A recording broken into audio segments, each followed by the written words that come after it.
اور دوسری بات اللہ سے ہم پوچھتے ہیں کہ اللہ ہم اگر اتنی بیٹیاں ہو جائیں گی تو اللہ ان کا خرچہ کون اٹھائے گا؟ ہم ان کو اتنی تعلیم دیں گے، فائدہ کون اٹھائے گا؟ سسرال. تو اللہ کہتے ہیں کہ تمہارے ذمے اس کی تعلیم نہیں ہے، اس کی تعلیم اس پہ خرچ وہ کرے گا جس نے اس کو بیوی بنا کے لے کے جانا ہے. اسی وجہ سے اللہ نے نابالغ بچی کی بھی شادی کی اجازت دے دی ہے. بیٹی تمہارے پیدا ہوئی ہے، امانت کسی اور کی ہے، تو یہ امانت بچپن میں بھی کسی کے حوالے کی جا سکتی ہے. تبھی اسلام میں نابالغ بچی کی شادی بھی بالکل جائز ہے. بہت مشکل ہے سمجھانا میرے بھائی. پہلے تو بہت ہوتا تھا، نابالغ بچیوں کی شادی ہوتی تھی. بھائی یہ بیٹی پیدا ہوئی ہے تو وہ آ جاتی تھی چمونی آپا کہ میرا بیٹا ہے بھائی، ابھی سے بیٹی مجھے دے دو، ٹھیک ہے نکاح پڑھاؤ، یہ آپ کی ہو گئی. بلوغت کے بعد رخصتی ہوگی. اب سسرال کی ذمہ داری تھی اس پہ خرچ کرنا، اس کی کہ بھائی ہماری بہو ہے تو اچھا ڈاکٹر بن جائے، اچھا انجینئر بن جائے. فائدہ کس کو ہوگا؟ ہمیں. ہم کہتے ہیں کہ شادی دیر سے کرو، اتنی لیٹ کرو کہ سارا خرچہ ماں باپ اٹھائیں، اور وہ بھی اس لیے کہ اگر ہم نے ایجوکیشن پہ خرچ نہیں کیا تو رشتہ ہی نہیں آئے گا سرے سے. کیونکہ مرد کے پاس منہ کالا کرنے کے لیے اس کے آفس میں لڑکیاں بہت ہیں. میں سمجھا پا رہا ہوں اپنی بات؟ جبکہ اللہ نے وہاں بھی مرد پہ پابندی لگائی اور عورت پہ بھی پابندی لگائی ہے کہ وہ بے پردگی نہ کرے، تاکہ مرد کو موقع نہ ملے، وہ مجبور ہو جائے شادی کرنے پر، وہ مجبور ہو جائے کسی بچی کو عزت کے ساتھ گھر میں دلہن بنا کے لانے پر. تو مذہب کی بغاوت، کہتے ہیں نا ایک جھوٹ چھپانے کے لیے 100 جھوٹ بولنے پڑتے ہیں. جب ان لوگوں نے، غیر مسلم ممالک نے مذہب کی بغاوت کی لبرل بننے کے چکر میں، تو اس بغاوت کے نتیجے میں جو فساد آئے نا، ہر فساد کو کے سائیڈ افیکٹ سے بچنے کے لیے کوئی دوسرا غلط قانون بنایا، پھر اس کے سائیڈ افیکٹ سے بچنے کے لیے تیسرا غلط قانون، اور وہ غلط در غلط ہوتا چلا جا رہا ہے. اس کا کوئی حل نہیں ہے سوائے وہ جو اسلام نے دیا ہے. سمجھ میں آ رہی ہے میرا خیال ہے بات؟ اسلام نے بہترین حل دیا. نابالغ بچی کی بھی شادی ہو جائے گی. باپ اگر دیکھے گا کہ یہ لڑکا میری بیٹی کے لیے انتہائی سوٹیبل ہے، یہ بہت اچھا خاندان ہے، ابھی سے بکنگ کرا دو بھائی، یہ تمہاری امانت ہے.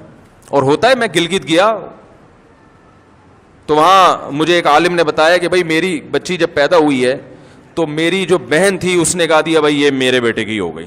یہ کیا ہو گئی؟ میرے بیٹے کی.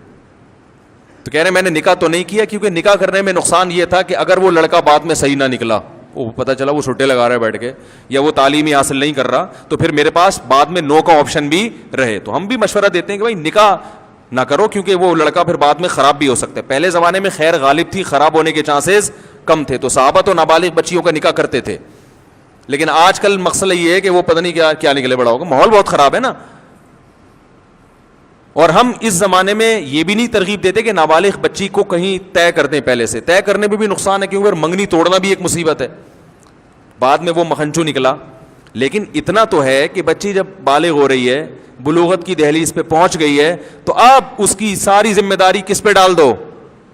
سسرال پہ ڈال دو. بولا یہ آپ کی، میں نے اپنی بھانجی کا ایسا ہی نکاح کیا ہے. 8ویں پڑھ چکی تھی وہ، 8ویں میں 13 سال عمر تھی، تو ہمارے ہی بھانجے کا رشتہ آیا. مجھ سے مشورہ، سارے خاندان نے مخالفت کی، نہیں میٹرک تو کرنے دو ابھی بیچاری کو، ابھی تو بچی ہے. میں نے کہا بھائی دیکھو، اگر وہ لڑکا سمجھدار ہے اور خاندان سمجھدار ہے، انہیں پتا ہے کہ بچی ہے، اس پہ زیادہ بوجھ نہیں ڈالنا. سمجھدار ہی نہیں ہے سسرال، وہی جاہل ہیں جیسے کہ بہت سارے ہوتے ہیں آج کل، پھر تو 40 سال میں بھی نہیں کرنی چاہیے. تو میں نے کہا پھر اگر اچھا رشتہ آیا ہے، حدیث میں کیا آتا ہے؟ انکار مت کرو. ان کو بھی پتا ہے کہ بچی ہے بھائی، اس پہ ایسا نہ اسے 18 روٹیاں پکوا رہے ہوں ہیں، اور اسے جیسے ہوتا ہے بعض گھروں میں، وہ سمجھتے ہوں کہ بھائی ابھی اس سے اسی حساب سے ڈیل کرنا ہے. تو میں نے کہا پھر رخصت کر دو.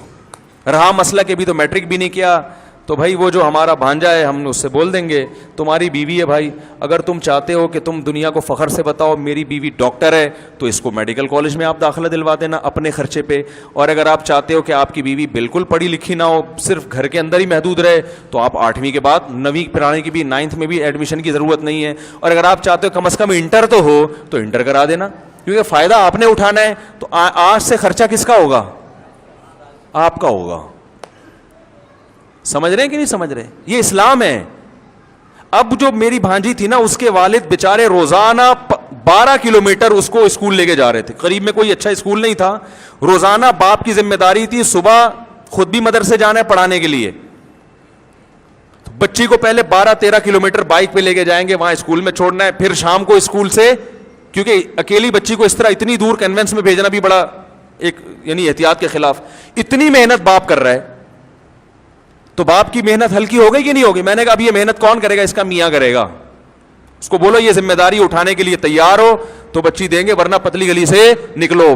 پیڑے کھانے والے ہمیں پسند نہیں ہیں کہ کام کچھ بھی نہ ہو بیٹھ کے پیڑے کھائیں. آج کل سسرال والے بیٹھ کے پیڑے کھا رہے ہیں, خالی ریڈی میڈ دلہن چاہیے جو سب کچھ کر چکی ہو, ہر لحاظ سے فٹ فاٹ ہو, اور یہ بیٹھ کے اب کیا کھائیں؟ پیڑے. یہ نہیں ہے اسلام میں. تو اس کلچر کو پروموٹ کریں, میرا مقصد یہ ہے, ٹھیک ہے نا. اس کلچر کو کیا کرنا ہے. اور الحمدللہ اس کی شادی ہو گئی, 8ویں کے بعد ہی ہو گئی. ہم نے تو پھر پوچھا بھی نہیں کہ میٹرک کرا دیا بھائی, اب میاں بیوی کا آپس کا مسئلہ ہے, میوچل انڈرسٹینڈنگ سے اگر وہ ڈاکٹر بنانا چاہے, ٹھیک ہے نا, ڈاکٹر بنا دو, انجینئر بنا دو, پی ایچ ڈی کرا دو, جو مرضی کرانا ہے, حج کرا دو, عمرہ کرا دو, مولون بنا دو, عالمہ بنا دو, تمہاری ہیڈک ہے. تمہاری بیوی عزت, بیوی کی عزت سے کس کی عزت ہے بھائی؟ پڑھی لکھی ہوگی تو لوگ تمہاری عزت کریں گے. ماشاءاللہ بھائی صاحب کی جو بیگم ہے وہ خود بہت بڑی صاحبہ ہیں. تو اب یہ تمہاری ہیڈک ہے. اور اگر ہوم میکر بنانا ہے تو گھر میں رکھو اس کو. تو ماشاءاللہ ان کی 4-5 سال ہو گئے میرا خیال ہے شادی کو, بڑی ہنسی خوشی زندگی گزر رہی ہے. اللہ اور ان کو خوشیاں نصیب کریں. تو ہم تو اس قسم کے ڈیزائن ہے ہمارا, اور یہ عین اسلام ہے. یہ کیا ہے؟ تو آپ بھی ایسا ہی کیا کریں. سمجھ رہے ہیں کہ نہیں سمجھ رہے؟ ایسے ہی کیا کریں, یہ اسلام. ورنہ نہیں کریں گے تو پھر غلط پہ جائیں گے, پھر اس غلط کے سائڈ افیکٹ کو صحیح کرنے کے لیے اور غلط, پھر اور انجام وہی ہوگا جو گوروں کا ہوا ہے.